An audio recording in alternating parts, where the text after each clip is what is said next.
are very happy to talk more about Purim as Jews around the world are celebrating Purim. But did you know that Queen Esther herself has a special holiday that's been observed by the crypto Jews for centuries around the New World? Here with more is Yafa Batya da Costa, founder and CEO of Ezra Le'anusim, a nonprofit organization committed to helping descendants of Spanish and Portuguese Jewish communities reconnecting with their Jewish roots. Hello, and happy International Women's Day, because this is a day we're filming. Thank you. Happy.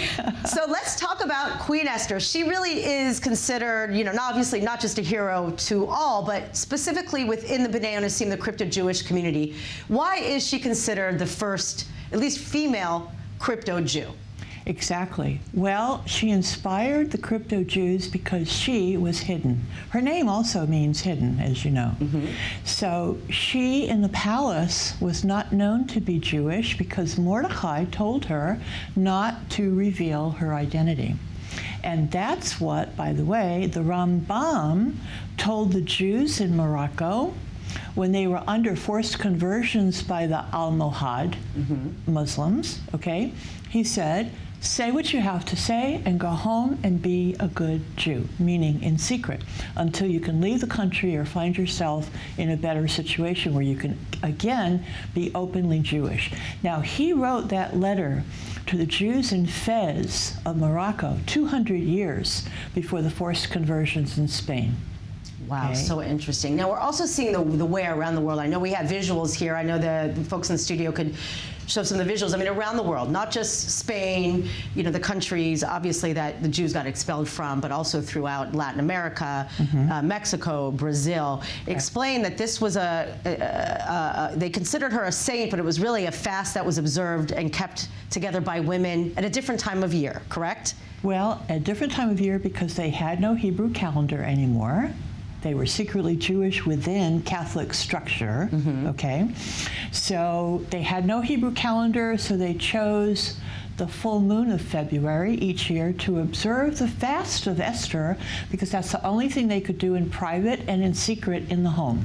They weren't allowed to give presents and to go out and have a costume, you know, and things we do today, give tzedakah, all of this stuff, and have a big festival soda, you know, a meal. They couldn't do all of that because that would be public and open, and they could be persecuted or even killed for that.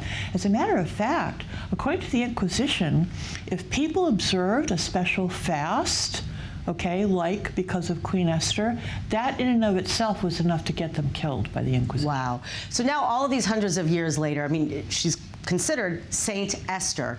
Within these, I mean, we don't know obviously everywhere, but do you think all these generations later realize it's based on, you know, Esther, a Jewish woman, you know, that was a hero of the, you know, Persian Empire times, or is she really just considered a saint? Well, in the Roman Catholic Church, she's not considered a saint. The crypto Jews made her one. Okay.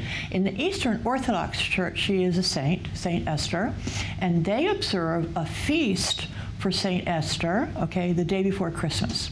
So I'm not so familiar with the Eastern Orthodox Church, although I read that on the internet.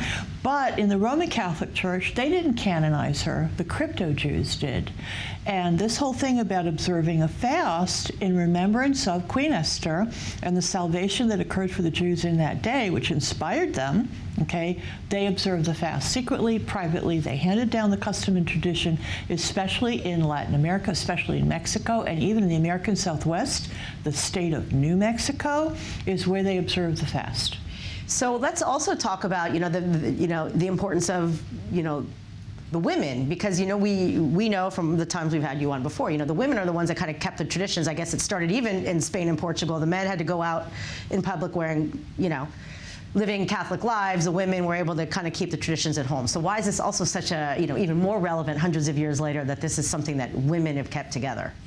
Well, the women did more than pass down the customs and traditions, although they did. The women were the spiritual leaders in the crypto-Jewish communities, okay? Because they passed on not just customs and traditions, but the knowledge and the understanding of Torah to the best that they could, to their knowledge, okay? And they were leadership. As a matter of fact, you know how in ancient times a rabbi would take a disciple and put his hands on him, smicha, okay, and make him also a teacher or a rabbi? Well, the women also had that custom. I'm going to get goosebumps in a minute, of electing or choosing one of their daughters or granddaughters, okay, to pass this on. Kol hakavod. Thank you very much. Yafa, thank you as always. Your insight and your dedication and hard work is so inspiring, and I know you're influencing and bringing hope and inspiration to so many around the world. Thank you so much. God willing. Thank you. Thank you, and happy Purim. Happy and Purim. International Women's Day. Right.